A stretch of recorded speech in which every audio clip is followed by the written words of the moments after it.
Good morning. We are live on YouTube, but we're going to bring in our Facebook groups as well. Atlanta Falcons fans on All Falcons and Scott Kennedy Sports on this wet Monday in Atlanta.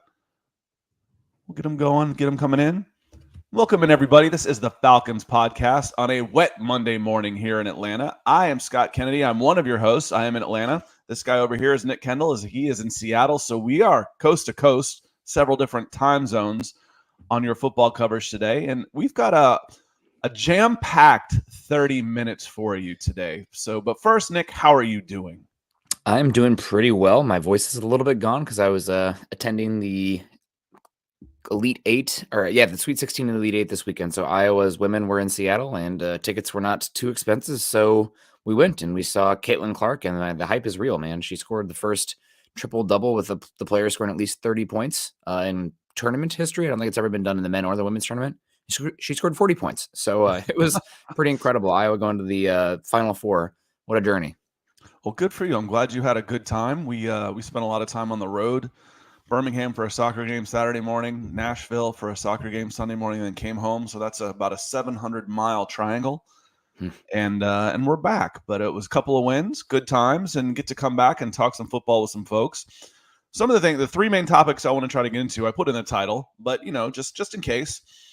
ESPN Analytics Analyst Seth Walder just ripped the Falcons on Twitter last week. I want to get into that a little bit.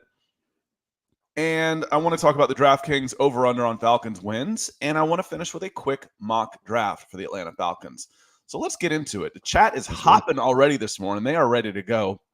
And I'm going to kick us off right here with Michael Ranquillo. Michael the Icebreaker Ranquillo, Iceman, right here, coming in hot pink, fuchsia, $50 super chat, helping to support the show, keeping the lights on, keeping my forehead nice and shiny. Michael, we love you, brother. Thank you so much for everything you do for our show, not just here, over on Mile High Huddle, on social media. You're awesome, and we love you for the support that you give us and the contributions you make to the show. Big Al says good morning. He says good morning, and we say good morning back. Good morning, Big Al. Zach Powers is also in on YouTube. Joe Cannon has come in on Facebook. Great morning, Scott and Nick. To you as well, my friend. Jay Anderson says good morning. Jay, I feel like this is a newer name for me for some reason. So if I don't recognize it, I apologize, but I'll try not to forget it next time. So welcome in and welcome to the show. Victor's not a new name. Victor's an old hand here. Victor coming in on YouTube. Good morning. Good morning. D-Law as well. Good to see you again, my friend. He says, good morning, everyone. RC Plane Builder. And Jason Heller is coming and says, good morning, guys. I've seen some mocks with Falcons taking a cornerback. Don't you think they need to take a defensive end / edge as first-round pick regardless? I'll hit on that real quick, and then we'll get into our topic since Jason came in with the question. Real quick, though. Michael, $50. God bless you. I didn't have a chance to comment on that, but good morning, Scott and Nick on the Falcons podcast. My guy coming in hot, that raspberry pink red on a Monday morning. God bless you. Can't even thank you enough. I was going to throw it back to Nick, but I saw the Lion coffee going right up too. I was like, okay, I'll move on. I don't want him to choke on his coffee, but yeah, just a reminder on YouTube for super chats, and then Facebook, both pages that you're watching on Facebook are set up to take stars. Also, the best way to help support the show. If you are willing and able and appreciate the effort and think that's something you want to do, it certainly helps us as well. Going back to Jason real quick. Where you get in trouble on this, Jason, my first priority needs, and you can argue about this all you want because the Falcons still have needs everywhere. I could take a good NFL player and basically start him anywhere but maybe tackle. I think tackle's pretty well sewn up, but I could use a guard, I could use a center, I could use another running back, use another receiver, I could use another linebacker, could use another two defense. You get the point. The word that gets you in trouble here is regardless. That's where you get in trouble. Is for me, the number one priority on this team would be edge / defensive end. It would be my number one. I think corner is a close second. I think what you're running into, Jason, is people think there will be better corners available at 8 than there will be edge defenders. So in that case, the regardless is where I would strike that out. Where you get in trouble is when you reach. Yes, I think edge is the number one need. No, you don't reach for a player to try and fill that need in the top 10 and miss on a better player that could be a linchpin for your team for the next decade. So you hear these guys say best available player all the time, and I hate that phrase because I can promise you someone down the line is going to be best available player, that is going to be a better player. It's just mathematics and odds, but you want to go with the best prospect available, the best guy that you think that you have on your board, especially if it's still in a position of need like cornerback, because you don't want to miss. Jamal Anderson is one of my top 5 biggest Falcons busts. He was drafted right around there, 8 to 14, I think, as a first-round pick. Was awful. Much rather make sure you get the right guy, even if it's not at your biggest need position. Nick, go ahead. Yeah, just how the draft board is setting up, it seems like Will Anderson and Tyree Wilson will be gone before pick 8. And those seem to be the 2 edge rushers that are top of the list, top of the line. After that, you can make an argument for Miles Murphy, who seems to have fallen a bit here. He was up there, but now he seemed to have fallen off a little bit. And also Lucas Van Ness from Iowa. So you can, again, if those guys are your top player on the board, that's fine. But the Falcons are picking 8 overall, and you have a chance to add some really good talent. So the player right now that's been mocked to them a heck of a lot is, and I see comments on him in the chat here, Christian Gonzalez from Oregon, transferred from Colorado, Oregon, 6'2", long, plays on the ball, tested extremely well, has great tape. So really, I mean, yes, if it was a side-by-side and you had the players of the exact same grade, then you probably do lean the edge rusher, not just because the need, but also more valuable, in my opinion.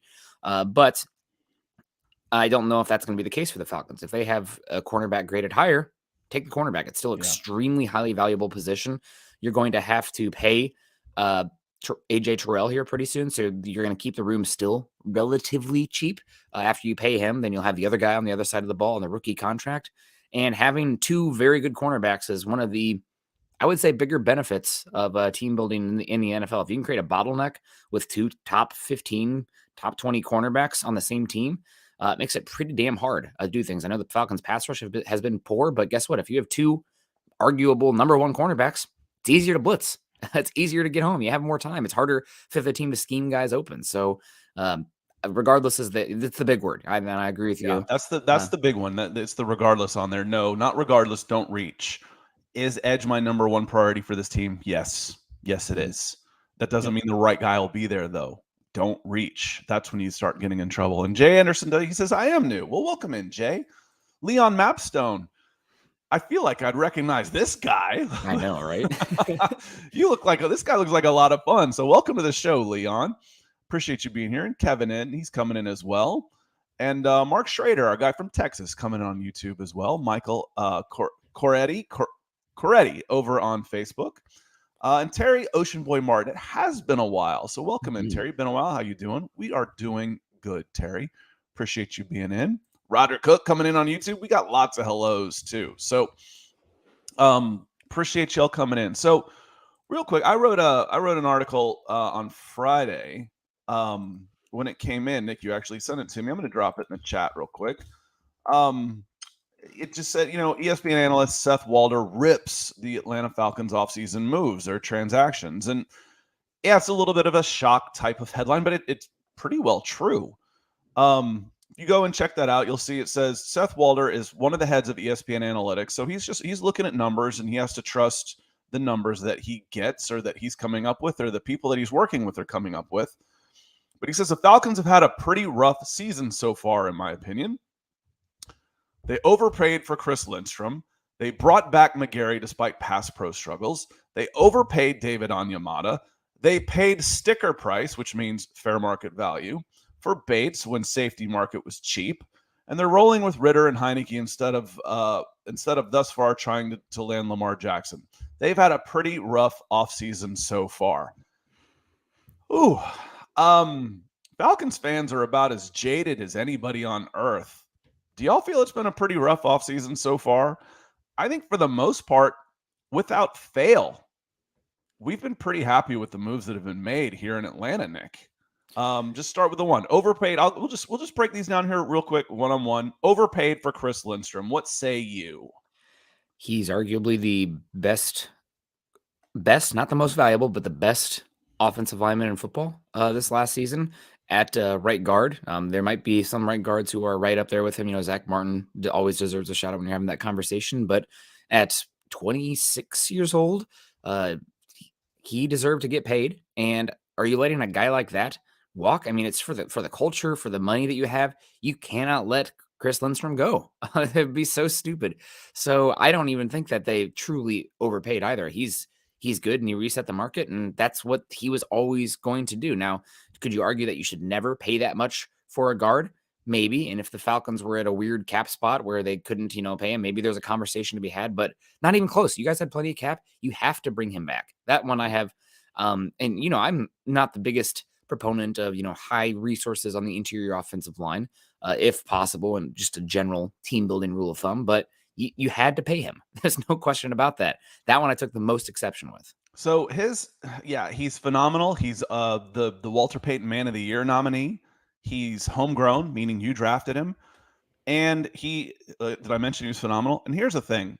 His contract doesn't kick in until next year. So he's playing on his 5th year option, which is about 13. It's 13.7, which puts him 5th in the NFL amongst guards right now.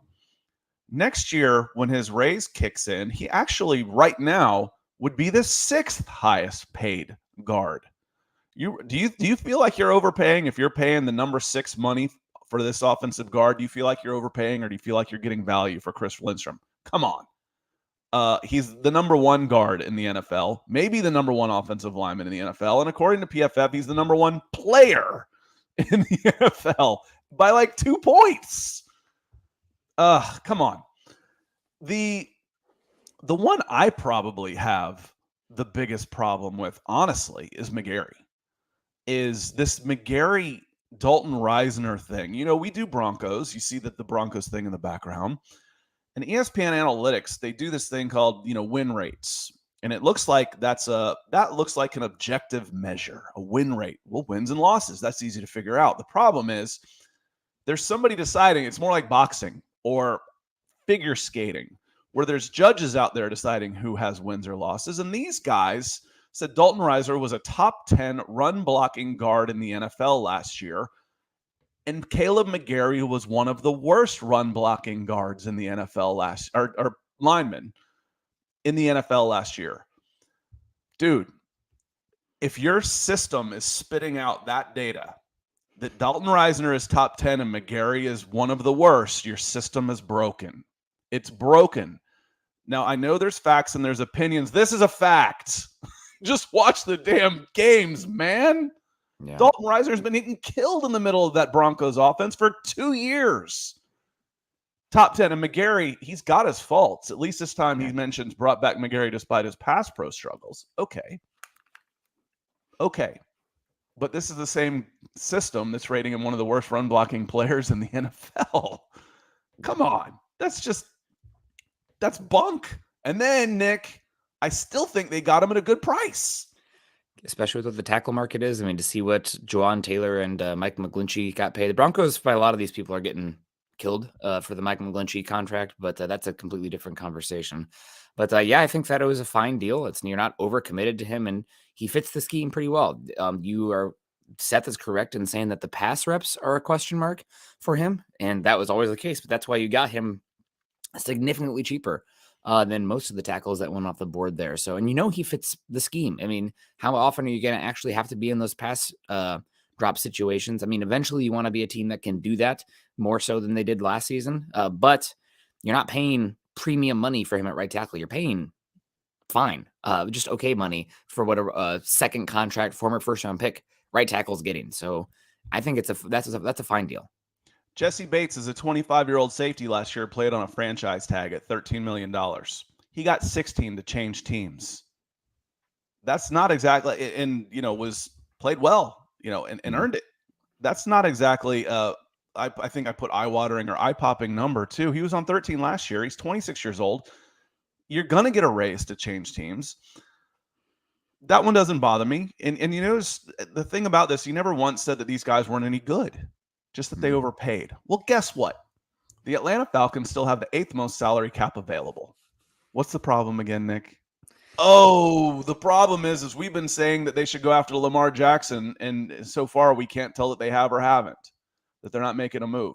That's the problem, and now we're upset about it. So that one, again, I might be biased. Doesn't mean I'm wrong.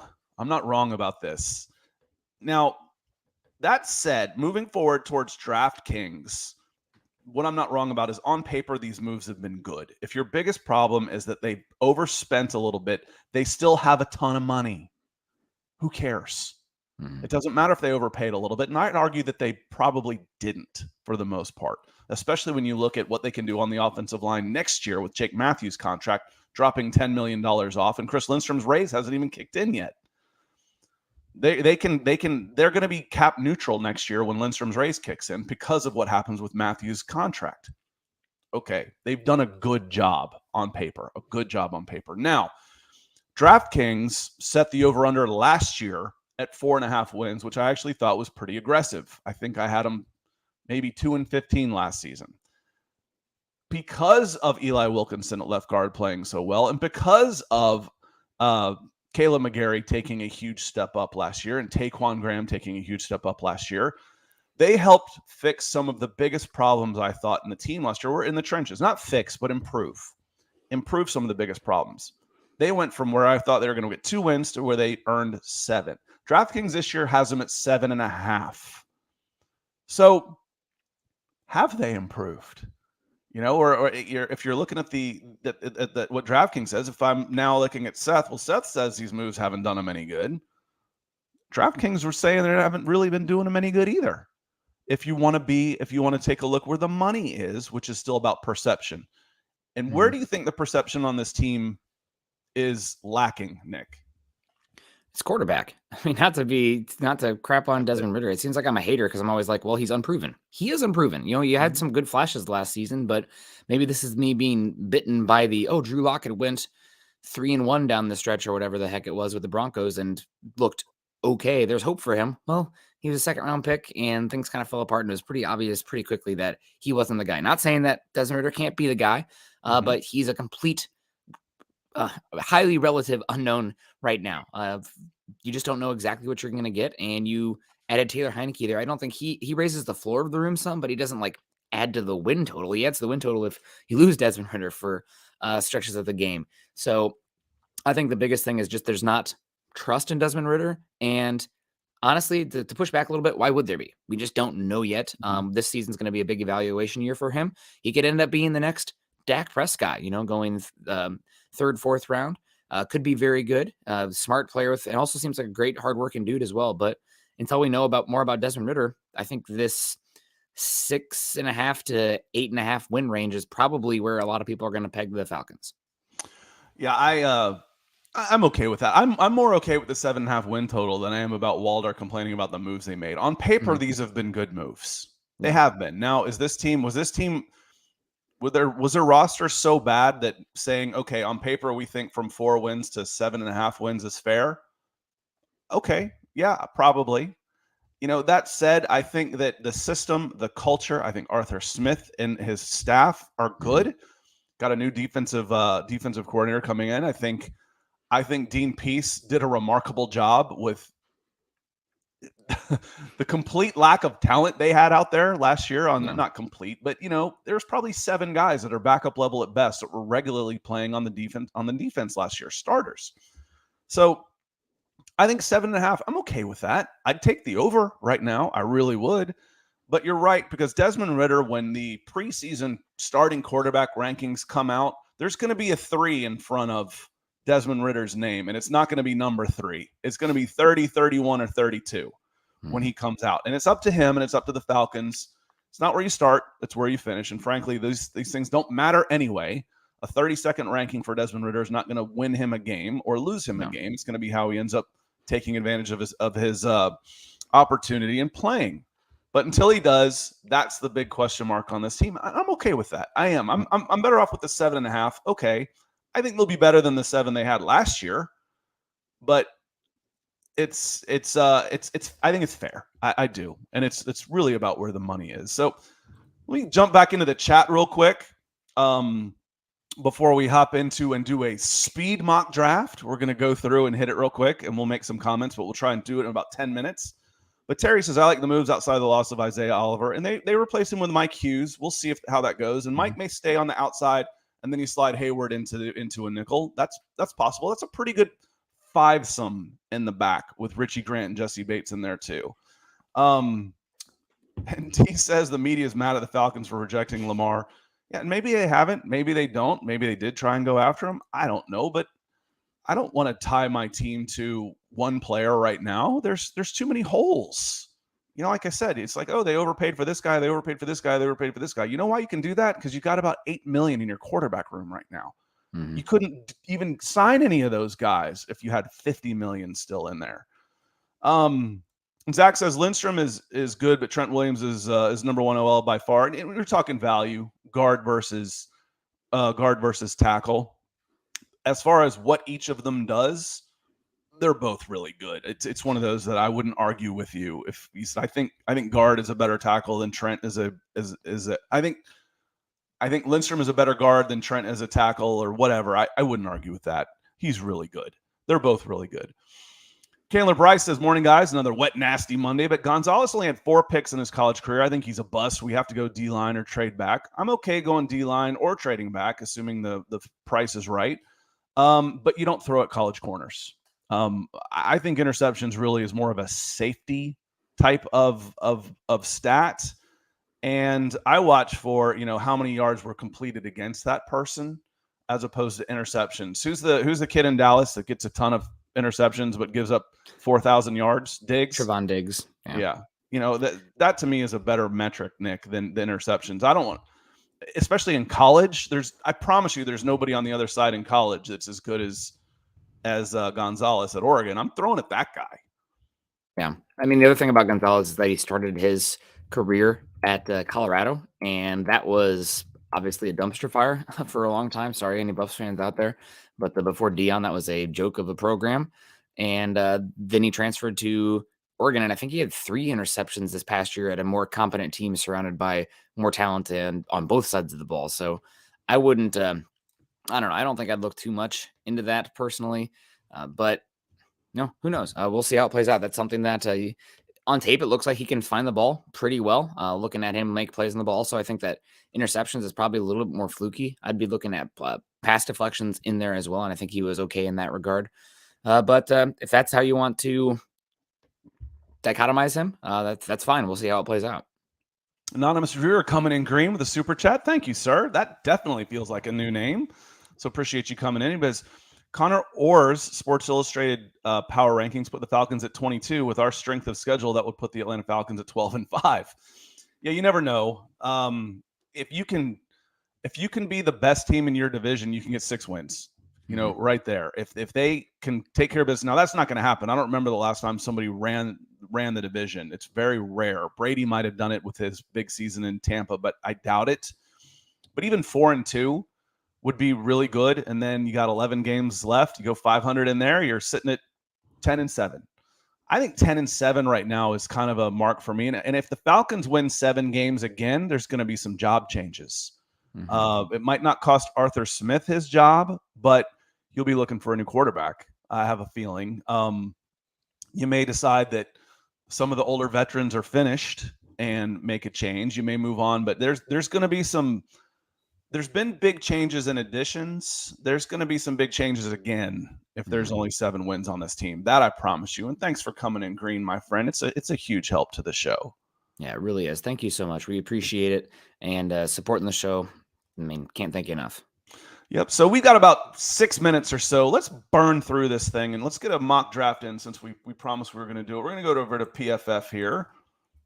PFF, mock draft simulator. And I'm going to share my screen. Present, share screen, entire screen. Let's go over here. And anonymous reviewer, thank you. I'm going to take you off the screen. Much love. And we're going to pick the Falcons. We're going to go quick 7 rounds.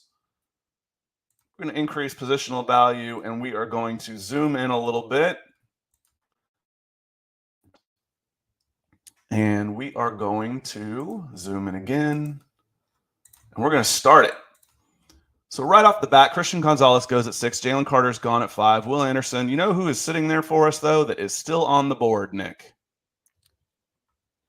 Tyree Wilson. Tyree Wilson. Yeah, that's the move. There you go. That's the move.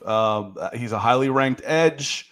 I don't want the second corner. For me, it's Tyree Wilson. Again, This isn't the regardless move. This is the right guy is there. I like him better than Devon Witherspoon, period, and probably better than Christian Gonzalez in this spot. If Tyree Wilson is there, I'm taking Tyree Wilson.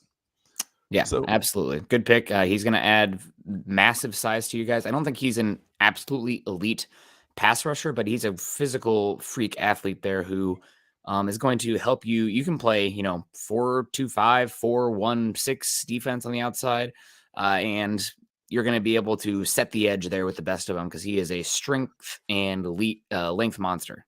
I tell you what, the Bijan Robinson at 8 stuff is picking up steam. Not me. I'm not taking him at 8. You've got enough production. Production at running back isn't a problem. The system's set up well that good running backs. You've got Tyler Algier. You got Cordell Patterson. I can go get another guy later in the draft. Tajay Spears could be available later. There's lots of guys I can get that I don't want to use my number 8 at running back, no matter how good he is. What's the soonest you D-Loss at the same thing. Bijan at 8. It'd be exciting. It would be he'd be used, but again, you're taking carries away from guys you've already got, and Tyler Algier is pretty damn good. I'm going Ed. If Tyree Wilson's there at edge, and if Jalen Carter's there at defensive tackle, Christian Gonzalez, I'm staying on the defense, y'all. I promise you that. Real quick, I know we still have to pick here, but just real quick on this Bijan Robinson thing. If you trade down to say pick 20, pick 18, then I think we can have a conversation. But where you're at right now, not for me. Here's Jahmyr Gibbs sitting here if I wanted a running back. What I do know I need right now, and because I don't want to hear anybody say the word Dalton Risner again, I might shore up my left guard position too. Wouldn't be a bad pick out of TCU. He's a plug and play starter right there, in a place I need for a player I like. Let's say I might go. I might be real interested in Jahmyr Gibbs, but I'd be pretty darn happy right now with left guard with Steve Avila. Yeah, who's the top of the list here? Okay, you already have the probably not taking Tanner McKee. You just took an edge. Henley's a really interesting player. I think he played wide receiver at Nevada and then transferred to Washington State and moved to linebacker. And he's been pretty good there. I like Tank, but I feel like I can do better. I can do good later. Yeah, and Jason L comes in. He says, I like Tank. So do I. I like Tank there, but I think I can get wide receiver, good value at wide receiver later. I've seen that happen before. I want to shore up my left guard position here and go Steve Avila. And when I write it up, I'm going to say it because I don't want to hear about Dalton Risner. That sounds good. The one I would maybe push back on would be Tyreek Stevenson, who's been a pretty good cornerback at Miami, but that's okay. Still there at 75. Yeah, I mean, you need another wide receiver. He makes a heck of a lot of sense for you guys there. You still have a couple good running backs. This is the area where I would personally be looking running back as well. Granted, because it's the PFF simulator, we might be able to cheat it a little bit. I'd rather have Tank than Tank. Yeah, Tank Bigsby is really awesome prospect here.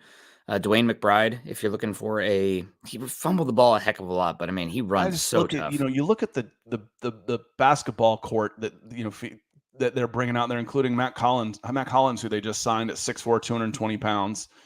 That I like especially here. Come on, yeah, I'm taking Tank. Yep. Nathaniel Dell is a small, quick jitterbug wide receiver that brings a skill set completely different than what the Falcons currently have. Yeah. Dwayne McBride, KJ Henry, edge, Parker Washington. You need your running back. I think Tajay Spears is the guy to go to here. I mean, he has the knee injury, but I think he's a better player than Dwayne McBride. I think he's got more pass game ability and better ball protection. Dwayne McBride scares the hell out of me. He fumbled the ball, 9 times in 2 years? Can fly. He can fly. You can get tired trying to chase this guy in the first half and then bring in Algier in the second half, or vice versa. You can get beat up trying to tackle Tyler Algier in the first half, and then Tajay can run by you in the second half. There were some really interesting wide receivers still available too, just something to think about in the future. A few picks before you took Tajay Spears there. Your guy Mingo had just come off the board, so he I might love be. Jonathan Mingo. I love him. Jonathan Mingo is going to be Cordell Patterson, except he's going to be that in his first, second, and third years instead of his last 3 years. He was still there. You had Parker Washington still on the board, and guy who's getting a lot of steam right now is Jaden Reed. Yeah, this is still an interesting board here. No doubt. You still have some freak tight ends there. You know who's usually available down here, who's a cheat code, is Yaya Diaby. Inside, outside at 285 pounds. Did he weigh that much? I thought he was like 260. I think he was 280. Was okay. he was at least, okay, maybe he wasn't quite that heavy. Maybe he was 265. I think he was 265. Okay. But let me see. NFL Combine results. Oh, that's like all the way down to my 9 most recent. It's been a while. Was he edge? Listed as edge? Yes. Edge Louisville. 265. He was 263. Okay, 6'3", 263, 4'5", 1 on the 40, 37-inch vertical, 10-foot broad jump. I want to sneak Yaya in there. They don't like him. I do. Yeah. I know how much you guys love the tight ends and freak athletes there. Is there any draw to Zach Kuntz? I know that you brought in Jonas Smith, but Zach Kuntz tested like an absolute freak. We're talking about the 4th round here. This is where a guy like this, I think, would come off the board. I mean, he tested unbelievably. Was Palmer there? Was Trey Palmer still on the board? Did I pass him, or was that one late? He might still be there. He might be further down, or he might be gone. Yeah, he may have gone. I think he's probably already off the board. Yeah, he may have gone. That's a good shout too. Trey Palmer did come in for a visit. Because we're at 35 already, Nick. We got to go. Yeah. So this is going to be a 4-round mock draft. We can just take Yaya. Just do it. I'm going to take Yaya. Yeah. I love Yaya Diaby, but we've got to get out of here, y'all. We've got to go over to Mile High Huddle. It's supposed to start at 9:30. We can keep it going. Let's see. We're still on the board here. Ronnie Hickman makes some sense. You're looking for a backup quarterback. You already took John Tevai. Makes some sense too. Just say a name and I'll go. Okay. Let's go with. Let's just add to the secondary special teams ability. Let's go Ronnie Hickman, Ohio State. You already brought in a safety, but guess what? Richie Grant, maybe he gets hurt. We're back into the 7th here, so just names. I like Eric Gray. Hell, Stetson Bennett. How about him to bring him in? Is that too big of a distraction? Nah, I don't think so. Back to back here also, so you got 2 picks. We're taking Stetson. And then now we're picking again. Let's scroll down. My gut goes. I think I took DJ Dale as a big body. He's a 300-pounder in the middle of a defense. I think I've taken him before. Let's go Elijah Higgins. He's a guy I think he's going to be moved to tight end. He's more of a wide receiver tight end body. And oh man, how many 7th-round picks did these Falcons have? My goodness. 3. Well, that's a lot of fun. And the last one here, I mean, we just took a tight end body type. DJ Dale went out. He's gone. That's okay. The one that I'm leaning towards here is D. Winters. Played pretty damn well there. Not the exact body type for TCU, but very productive. There we go. And Brennan's saying we don't need a tight end. We have Pitts and Jonnu. You are the number 2 team in 12 personnel last season in the entire NFL. 3. And Jonnu might only be there a year. So, you need 3 tight ends, especially when we're talking 4th round, 5th round there. You need good players. And if you can get a really good player at that point, you're in pretty good shape. But Tyree Wilson, Steve Avila, Tank Dell, Tajay Spears, Yaya Diaby, Ronnie Hickman. You can see the Senior Bowl bias here. Stetson Bennett, backup quarterback in the 7th. Elijah Higgins, D. Winters, grade A. I'd be pretty happy with that for the Atlanta Falcons. And you know who I've been happy with is I've been really happy with y'all today. Thank you so much for coming in. It has been a super fast chat. Anonymous reviewer coming in with the stars. With the super chat. And Michael Ranquillo kicking us off hot this morning with $50.